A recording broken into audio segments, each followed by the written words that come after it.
ഡൽഹിയിലെ എയിംസ് പോലെ all India medical institute പോലെ കേരളത്തിൻ്റെ അഭിമാനമാണ് തിരുവനന്തപുരം മെഡിക്കൽ കോളേജ്. ആ തിരുവനന്തപുരം മെഡിക്കൽ കോളേജിൽ 2 ദിവസം ലിഫ്റ്റിനകത്ത് ഒരു രോഗി അകപ്പെട്ടു പോവുക, എന്നിട്ട് ആരും അറിയാതെ പോവുക. ഭാഗ്യത്തിന് അദ്ദേഹത്തിനെ ജീവനോടെ തിരിച്ചു കിട്ടി. തിരുമല സ്വദേശിയും CPI എന്ന കമ്മ്യൂണിസ്റ്റ് പാർട്ടിയുടെ മുൻ സെക്രട്ടറിയുമായിരുന്ന തിരുമല രവിയാണ് തലനാരിഴ ഭാഗ്യത്തിന് രക്ഷപ്പെട്ടത്. അസുഖബാധിതനായി അദ്ദേഹത്തിന് അപകടം പറ്റിയിട്ട് അതിൻ്റെ ട്രീറ്റ്മെൻറ്റുമായി ബന്ധപ്പെട്ട് അവിടെ എത്തിയതാണ്. തിരിച്ച് 2ാം നിലയിലുള്ള ലിഫ്റ്റിൽ കയറി. ലിഫ്റ്റ് പിന്നീട് അനങ്ങിയില്ല. അതിനകത്ത് അകപ്പെട്ടു പോയ മനുഷ്യൻ 2 പകലും 1 രാത്രിയും അതിനുള്ളിൽ കുടുങ്ങിപ്പോയി. ആലോചിച്ച് നോക്കൂ, മെഡിക്കൽ കോളേജിലെ പ്രധാന സ്ഥലത്താണ് ഈ ലിഫ്റ്റ്. ആ ലിഫ്റ്റിലാണ് ഈ സംഭവം ഉണ്ടായത്.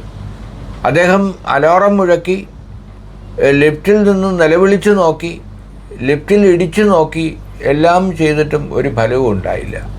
വെള്ളം കിട്ടാതെ വേണ്ടത്ര വെളിച്ചവും മറ്റുമില്ലാതെ ആണ് ഈ 2 ദിവസം അദ്ദേഹം അതിൽ കഴിച്ചു കൂട്ടിയത്. MLA ഹോസ്റ്റലിലെ ഒരു താൽക്കാലിക ജീവനക്കാരനാണ് രവി. അതുകൊണ്ട് രവിക്ക് ലിഫ്റ്റ് ഓപ്പറേറ്റിങ്ങിനെ സംബന്ധിച്ച് ധാരണയുണ്ട്. എന്നിട്ടും അദ്ദേഹത്തിന് ഒന്നും ചെയ്യാൻ കഴിഞ്ഞില്ല, നിസ്സഹായനായിപ്പോയി. ഇപ്പോൾ ആരോഗ്യമന്ത്രി പതുപോലെ അന്വേഷണം പ്രഖ്യാപിച്ചിട്ടുണ്ട്. 2 സെക്യൂരിറ്റി ജീവനക്കാരെയും 2 ലിഫ്റ്റ് ഓപ്പറേറ്റർമാരെയും ഇതിൻ്റെ മേധാവി, ഈ ജീവനക്കാരുടെ മേധാവിയെയും സസ്പെൻഡ് ചെയ്തിട്ടുണ്ട്. അപ്പോൾ യഥാർത്ഥത്തിൽ ഇത്രയും ഗുരുതരമായ ഒരു സംഭവം നടന്നിട്ട് അതിൻ്റെ ഉത്തരവാദികൾ ഈ താൽക്കാലികാടിസ്ഥാനത്തിൽ ജോലി ചെയ്യുന്ന ലിഫ്റ്റ് ഓപ്പറേറ്ററും അവരുടെ മേൽനോട്ടക്കാരനും മാത്രമാണ്. ആശുപത്രി സൂപ്രണ്ടിനും ആ സമയത്ത് ഡ്യൂട്ടിയിലുണ്ടായിരുന്ന ഡോക്ടർമാർക്കും ഒന്നും തന്നെ ഇതിൽ ഒരു ബാധ്യതയും ഇല്ലേ.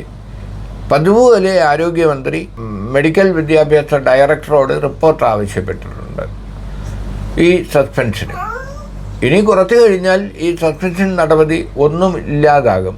അപ്പോൾ ഇത് അതീവ ഗൗരവമായ ഒരു കാര്യമാണ്. അപ്പോൾ ആരോഗ്യമന്ത്രിയായി KK ശൈലജ ഉണ്ടായിരുന്ന കാലത്ത് നിന്ന് ഈ വീണ ജോർജ് എന്ന മാധ്യമപ്രവർത്തക മന്ത്രിയായ ശേഷം എന്തെല്ലാം പ്രശ്നങ്ങളാണ് ആരോഗ്യരംഗത്ത് ഉണ്ടായിരിക്കുന്നത്. ഒന്നും നിസ്സാര കാര്യങ്ങളല്ല. കാരണം കോഴിക്കോട് മെഡിക്കൽ കോളേജിൽ ICUയിൽ കിടന്ന പേഷ്യൻറ്റിനെയാണ്, ഓപ്പറേഷൻ കഴിഞ്ഞ് ICUയിൽ കിടന്ന സ്ത്രീയെയാണ് പീഡിപ്പിച്ചത്. അതിൻ്റെ പേരിൽ ആശുപത്രി ജീവനക്കാരൻ തന്നെയാണ് പിടിയിലായത്. എന്നാൽ ആ കേസൊത്തുറപ്പാക്കാൻ രംഗത്ത് വന്നതാകട്ടെ ആശുപത്രി ജീവനക്കാർ തന്നെയാണ്.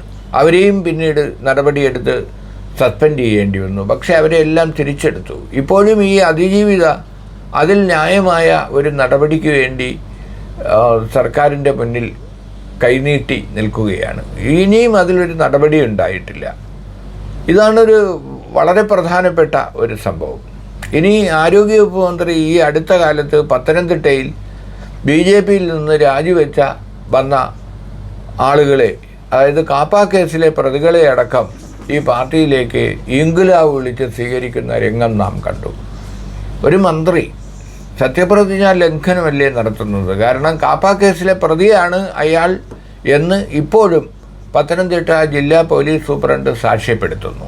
അങ്ങനെ ഒരാളിനെ ആരോഗ്യവകുപ്പ് മന്ത്രി ഇൻക്ലാബ് വിളിച്ച് മാലയിട്ട് സ്വീകരിക്കുന്നത് എന്ത് നിയമത്തിൻ്റെ അടിസ്ഥാനത്തിലാണ്? ഇപ്പോൾ പുറത്തു വരുന്നത്, കഴിഞ്ഞ നിയമസഭാ തെരഞ്ഞെടുപ്പിൽ ഈ മന്ത്രിക്ക് വേണ്ടി തന്നെ, ഈ MLAക്ക് വേണ്ടി തന്നെ പണിയെടുത്ത DYFക്കാരെയും SFIക്കാരെയും മർദ്ദിച്ച കേസിലെ പ്രതി കൂടി ഇതിൽ അയാളെയും കൂടി BJPയിൽ നിന്ന് ഇപ്പുറത്തേക്ക് സ്വീകരിച്ചിട്ടുണ്ടത്രേ. അതുപോലെ തന്നെ ഇത്തരത്തിൽ BJP വിട്ട് ഇവിടേക്ക് വന്ന ക്രിമിനൽ കേസിലെ പ്രതികളിൽ ഒരാളെ എക്സൈസ് അടുത്ത ദിവസം അറസ്റ്റ് ചെയ്തിരുന്നു. കഞ്ചാവ് കൈവശം വെച്ചതിനും ഉപയോഗിച്ചതിനും പിടികൂടിയിരുന്നു. അപ്പോൾ അവിടുത്തെ CPM, പത്തനംതിട്ടയിലെ CPM പറയുന്നത് എക്സൈസ് ഉദ്യോഗസ്ഥൻ കള്ളക്കേസെടുത്തു എന്നാണ്.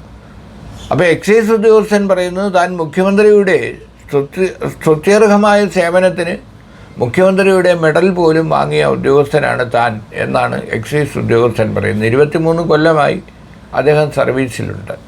അപ്പോൾ എനിക്ക് വളരെ ഇതായിട്ട് തോന്നുന്ന സംശയം, ഈ BJPയിൽ നിന്ന് CPMലേക്ക് ആളുകൾ വരുന്നത് സ്വാഗതാർഹമാണെന്ന് തന്നെ പറയാം. കാരണം ഏത് പാർട്ടിയിൽ നിന്നും ഒരു പാർട്ടിയിലേക്ക് ആളുകൾ വരുമ്പോൾ ആ പാർട്ടിക്ക് സ്വാഭാവികമായും വളർച്ചയുണ്ടാകുമല്ലോ. പക്ഷേ BJP പോലെ ഒരു പ്രസ്ഥാനത്തിൽ അവർ പോലും വേണ്ട എന്ന് വയ്ക്കുന്ന ഗുണ്ടായുസം കാണിച്ച കാപ്പ കേസിലെ പ്രതികളെ CPM പോലെ ഒരു പാർട്ടി ചുവന്ന പരവതാനി വിരിച്ച് സ്വീകരിക്കുകയും അതിൽ അവിടുത്തെ ജില്ലാ സെക്രട്ടറി ഉദയഭാനുവും ആരോഗ്യമന്ത്രി വീണ ജോർജും പങ്കെടുക്കുകയും അവരെ ഇംഗ്ലാവ് വിളിച്ച് സ്വീകരിക്കുകയും ഒക്കെ ചെയ്തു. പക്ഷേ സഖാക്കളെ തന്നെ ആക്രമിച്ച കേസിലെ പ്രതികൾ, അതുപോലെ തന്നെ ദളിതരുടെ വീട് ആക്രമിച്ച കേസിലെ പ്രതികൾ, അങ്ങനെയുള്ള ആളുകളെ ഈ പാർട്ടിയിലേക്ക് കൊണ്ടുവന്ന് പാർട്ടി ശക്തിപ്പെടുത്താൻ കഴിയും എന്ന മട്ടിലാണ് വീണ ജോർജിൻ്റെ നിലപാട്. ഏറ്റവും ഒടുവിലിപ്പോൾ ആരോഗ്യമന്ത്രി പ്രതികരിച്ചിരിക്കുന്നത് BJP വിട്ട് ഇങ്ങോട്ട് CPMലേക്ക് വന്നതുകൊണ്ടാണ് ഈ പ്രശ്നങ്ങൾ. കാരണം നേരത്തെ ഉണ്ടായിരുന്ന ബാന്ധവമെല്ലാം പുറത്തു വരുമല്ലോ. കോൺഗ്രസും BJPയുമായിട്ടുണ്ടായിരുന്ന രഹസ്യ ബാന്ധവങ്ങളൊക്കെ പുറത്തു വരും. അതുകൊണ്ടാണ് കോൺഗ്രസ് പ്രതിഷേധിക്കുന്നത്. എന്തായാലും മന്ത്രി വീണ ജോർജിനെതിരെ പത്തനംതിട്ടയിലെ കോൺഗ്രസ്സുകാർ സമരരംഗത്താണ്. ഇന്നും അവർ സമരം ചെയ്തിരുന്നു. മന്ത്രിയുടെ അവിടുത്തെ ആഫീസിലേക്ക്, പത്തനംതിട്ടയിലെ ആഫീസിലേക്ക് പ്രകടനം നടത്തിയിരുന്നു. അവർ ആവശ്യപ്പെടുന്നത് ഭരണഘടനാ ലംഘനം നടത്തിയ, സത്യപ്രതിജ്ഞാ ലംഘനം നടത്തിയ ആരോഗ്യമന്ത്രി രാജിവെക്കണം എന്നാണ് പത്തനംതിട്ടയിലെ കോൺഗ്രസ്സുകാർ ആവശ്യപ്പെടുന്നത്.